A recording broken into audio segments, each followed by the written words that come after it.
асықпасаңшы. Неге? Сосын оң қолмен жесеңші. Жоқ, ода тұрған не бар? Бөтен адамның қолмен жейін деп жатқан жоқпын ғой. Сол қол болса да менікі ғой. Жоқ, оны бөтен қол деп тұрған жоқпын ғой. Пайғамбарымыз саллаллаху алейхи вассалам айтқан, тамақтанатын болсаңдар, бисмилля деп айтыңдар және оң қолмен тамақтаныңдар деген. Солай ма?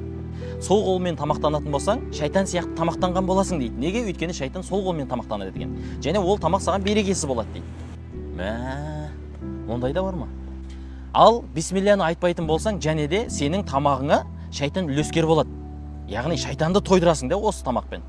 Өзіңе арнадың ба? Онда оң қолмен дейтін болсаң, ол біріншіден сүннет, екіншіден берекелі ас болады. Ал бисмилля деп айтатын болсаң, Алланың атымен бастаған боласың. Яғни осы тамақты Алла саған сіңімді әрі берекелі етеді. Ал енді ұмытып кеткен жағдайда осындай. Бисмиллахи фи әуәлихи вәл әхири деп айтатын болсаң, басында да соңында Алланың атымен, онда иншалла бисмиллямен тамақты бастаған боласың. Шайтан және сенің тамағыңнан үлескер болмайды. Ескересің ғой,